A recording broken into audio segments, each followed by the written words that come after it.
La escritora española Julia Navarro presentó en 2024 su décima novela, El niño que perdió la guerra. La historia comienza en 1938, durante la Guerra Civil Española. Pablo, un niño de 5 años, es enviado por sus padres a Rusia con la intención de protegerlo. Aunque el libro le hace un seguimiento a Pablo, más historias contextualizan lo sucedido durante esos años.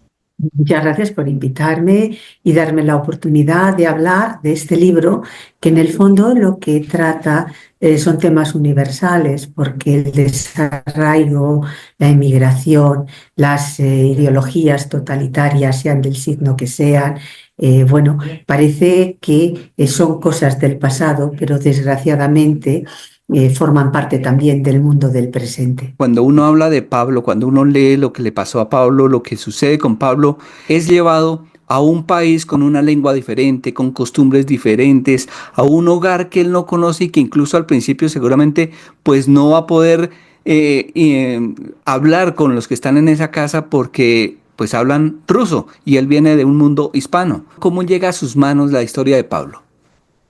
Durante la Guerra Civil Española, muchas familias intentaron que sus hijos no sufrieran los estragos de la guerra. Entonces organizaron, bueno, el que se marcharan a otros países donde pudieran estar hasta que terminara la guerra civil y los niños pudieran regresar. Hay niños que fueron a Francia, que fueron a Bélgica, que fueron al Reino Unido, que fueron también a México, a otros países y también a la Unión Soviética. ¿Qué pasa? Que los niños que fueron a la Unión Soviética no pudieron regresar porque la guerra la gana Franco, en la Unión Soviética gobierna Stalin, entonces son dos regímenes totalitarios, pero que no tienen relaciones diplomáticas. Y los niños que han ido a la Unión Soviética se tienen que quedar allí. Esa es la historia de Pablo, la historia de niños que sus padres quisieron evitarles los estragos de la guerra y en el caso de los que fueron a la Unión Soviética terminaron sin poder regresar en un país diferente, con una lengua diferente, con unas costumbres diferentes, a muchos miles de kilómetros y esta es una novela que por tanto habla del desarraigo, habla de la identidad, habla de cómo esos niños tuvieron de alguna manera que reconstruir todas sus piezas para convertirse en adultos, para convertirse en unas personas que pudieran afrontar su propio futuro. Doña Julia, seguramente fueron muchos los casos que entre el 38 y el 39, hace casi 90 años, casi ya 80 y pico de años ocurrió. Fueron muchos los casos. ¿Escogió a un niño que tuviera 5 años por algo en particular, esa edad de 5 años? No, porque hubo niños muy pequeños a los que enviaron fuera, ¿no? Y por tanto, era una forma de visualizar mejor lo que para un niño podía significar el que te saquen de tu familia, te saquen de todo lo que te es desconocido, te es confortable, porque tú puedes vivir una vida durísima, pero mientras tengas los brazos de tu madre que te abracen, mientras veas a tu padre que te ofrece esa seguridad, pues por difíciles que sean las circunstancias, tienes esa tranquilidad. Lo que pasa es que los padres siempre queremos lo mejor para los hijos y siempre queremos librarles de las situaciones de violencia, las situaciones como era la guerra civil en España. Así que hubo niños en España de esa edad a los que se llevaron fuera. Yo hace algunos años, mm, cuando digo algunos años, son muchos años de los que estoy hablando, pues hace como 30 y tantos años, que mayor soy, conocí a dos niños de la guerra. Conocí a dos ancianos, a dos hombres ya muy mayores, que habían regresado a España desde la Unión Soviética, ¿no? Habían sido niños de la guerra y siempre recordaré las conversaciones con ellos, cómo fue su experiencia, cuáles fueron sus miedos, qué pensaban, qué recordaban, tanto antes de salir de España como cuando llegaron a la Unión Soviética, cuando les dijeron no podéis retornar porque vuestros padres, porque eran hijos, los niños que salían fuera eran de familias republicanas, de familias de grupos de izquierda, ya no podéis regresar porque vuestros padres han perdido la guerra. Y entonces esa sensación de abismo que se abría entre ellos, de decir, es que no vamos a poder regresar a casa. Y a mí me impresionó mucho conocer a aquellos ancianos que habían sido niños de la guerra. Posteriormente he conocido a alguno más y bueno, sus historias fueron muy impactantes. Julia Navarro comenzó como periodista en 1978. Trabajó en las principales empresas de radio y televisión de España. Su primer libro fue periodístico y lo publicó en 1995. En el 2004 migró a la novela de ficción. Sin embargo, el periodismo nunca abandona. Yo creo que yo siempre digo que a mí el periodismo me ha dado las herramientas para poder escribir mis novelas, porque me ha permitido conocer a personas, visitar lugares, tocar historias que de otra manera pues no habrían llegado a mí. Así que el conocimiento de aquellos niños se debió de quedar en el disco duro de mi cerebro, y años más tarde algunas de las cosas que me contaron, sobre todo sobre sus sentimientos, sobre sus miedos, yo he podido transmitirlos a través de Pablo. Sí, eso en lo que tiene que ver con los niños que fueron arrancados voluntariamente por parte de sus padres, fueron enviados más bien de su hogar a tratar de salvarles la vida, que estuvieran lejos de la guerra, de la guerra civil española, para que sobrevivieran. Hay otro tema, doña Julia, que usted trata acá y que impacta mucho, y es la situación social de la mujer, tanto en un régimen de derecha como en un régimen de izquierda, donde la mujer es marginada. La mamá de Pablo es caricaturista, incluso tiene que firmar con el seudónimo de Asteroide para que le permitan publicar. Y la mamá adoptiva, por decirlo de alguna manera, aunque era hija de un hombre que luchó en la guerra y que estuvo a favor de quienes ganaron en la Unión Soviética, ella también estaba muy marginada. La marginalidad a la que era sometida la mujer entre el 38 y el 39, y que era heredado, ¿no? Bueno, vamos a ver, ellas son marginadas doblemente. Ujú. Por su condición de mujer, pero también por su condición de intelectuales, por su condición de mujeres que forman parte del mundo de la cultura, que tienen un pensamiento propio, que quieren desarrollar ese pensamiento y sus cualidades artísticas libremente. La mamá de Pablo, Clotilde, es caricaturista. Los dictadores normalmente no tienen sentido del humor, por lo tanto, en la España franquista,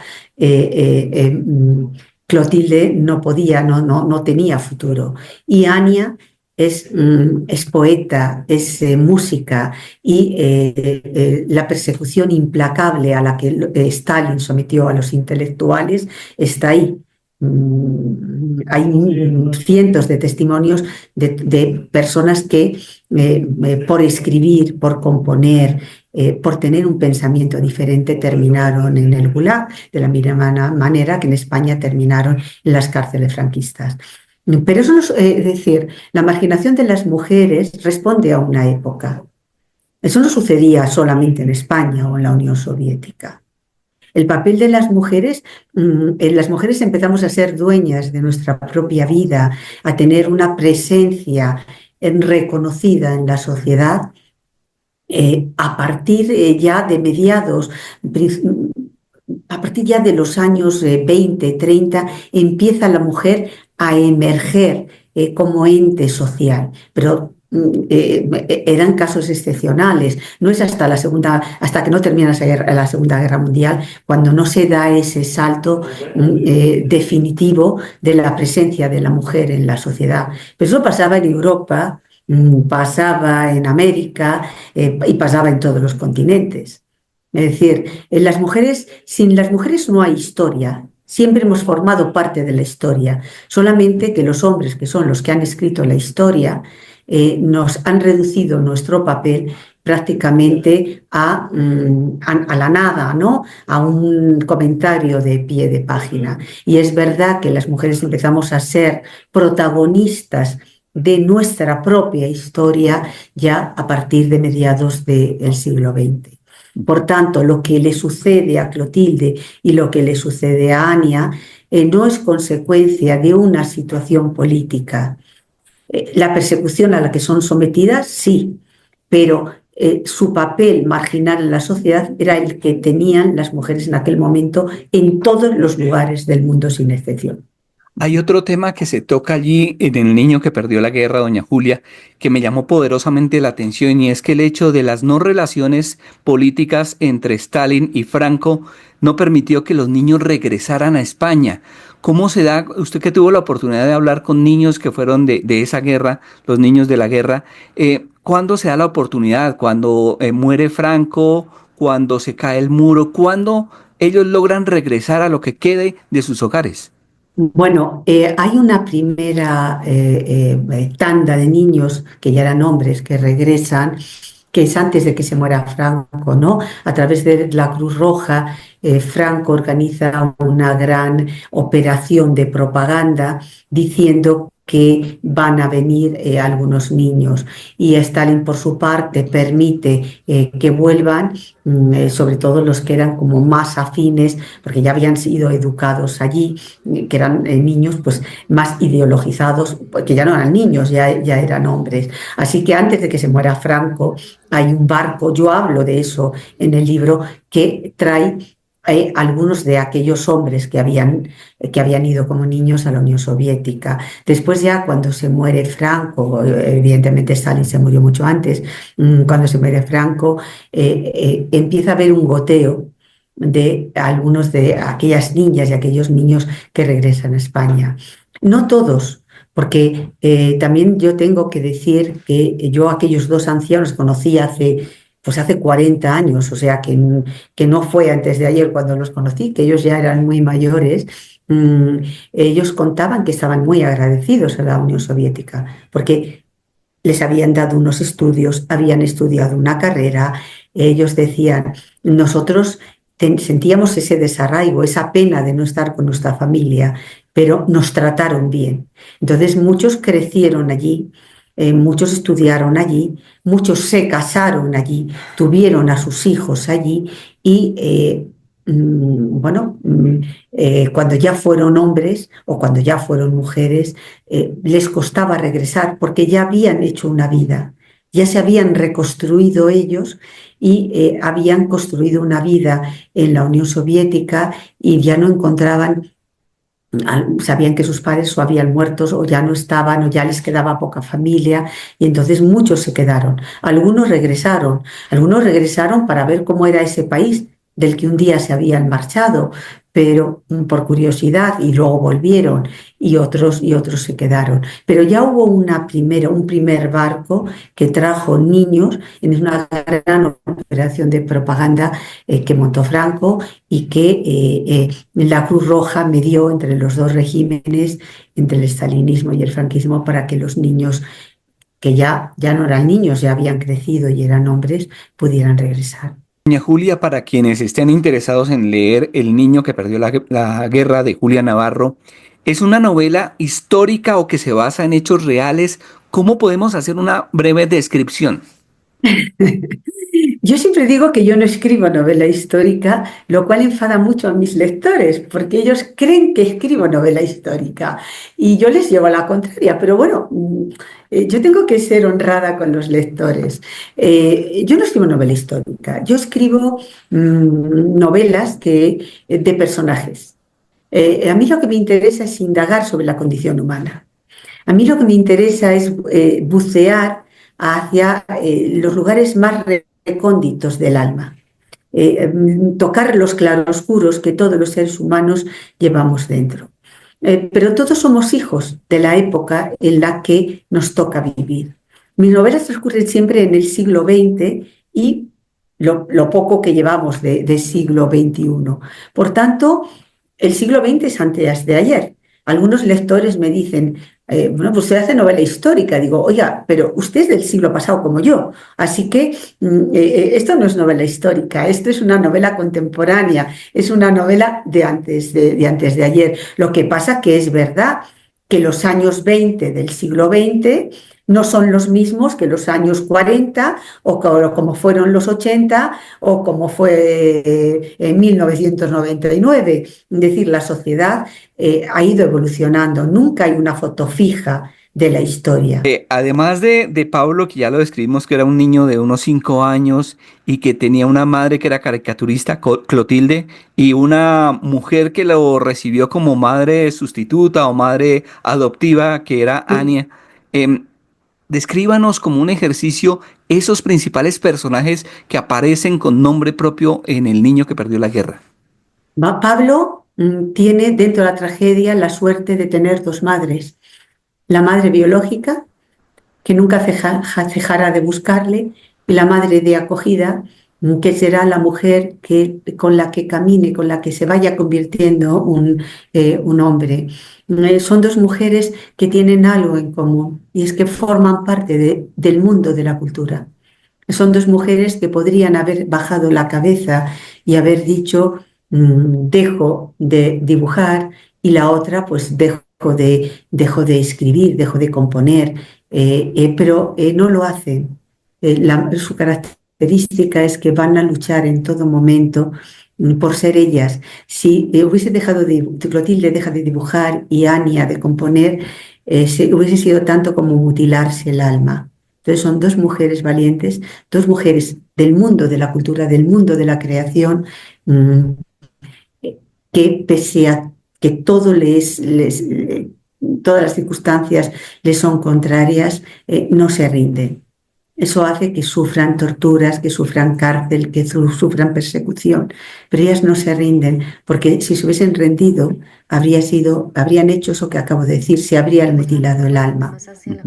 Luego está el padre de Anya, el abuelo Kaminsky, que es un personaje muy interesante, o por lo menos para mí me parece de los más interesantes que yo he creado, porque es un bolchevique, es un hombre que ha creído en la revolución y que termina viendo cómo la revolución termina llevándose por delante a su familia, termina encarcelando a su hija, persiguiéndola por ser una disidente del régimen. Y es un personaje que tiene que vivir con esa lealtad a la revolución, que en definitiva es una lealtad a su propia biografía, y lo que es la realidad de lo que era el régimen. Y es un personaje que a mí me parece es un personaje complejo, pero muy interesante. Y luego está la mujer silenciosa, la tía Olga, la hermana de ese bolchevique, ¿no? Una mujer, viene de una familia humilde, ella también ha creído en la revolución, y es una mujer que opta por el silencio como medio de supervivencia. Eso sucede en las dictaduras. Tantas y tantas miles de personas se instalan en el silencio porque saben que decir una palabra de más les puede acarrear la desgracia no solamente a ellos, sino a sus familias. Y la tía Olga opta por el silencio. Es una mujer inteligente, ¿no? Es una mujer que cuando en un momento le preguntan por los logros de la revolución, ella responde, pues es que a mí la revolución lo único que me ha dejado es miedo. Entonces, a veces detrás del silencio podemos pensar que no hay nada, pero hay mucho. Está el miedo a expresarse libremente. Y hay otros personajes, ¿no? Agustín, el padre de Pablo, es un personaje, es un militante comunista, es alguien que tiene unos ideales, que lucha, que muere por una causa. Y está Boris, el marido de Anya, que es bolchevique, que es soldado, que lucha, que está en la batalla de Stalingrado, y que el estar casado con una mujer disidente del régimen comunista, pues a él también le acarrea desgracias, ¿no? Y tiene que vivir en ese filo de la navaja, en ese filo de lealtad a unas ideas, y al mismo tiempo la tragedia que significa que la gente a la que él quiere, esas ideas les acarrea la tortura y la muerte. Es una novela difícil, es una novela dolorosa, es una novela dura, lo dicen muchos lectores, oiga, esta es una novela muy dura y me alegro que lo sientan así, porque eso significa que tienen alma. Si una novela como esta deja indiferente mm, y no provoca, deja una sensación de malestar y de horror, es que estás muerto, es que no tienes alma. Julia, un placer, un honor para mí entrevistarla. Gracias por estos minutos que nos concedió. Muchísimas gracias, Carlos Eduardo, y hasta la próxima, Filbo.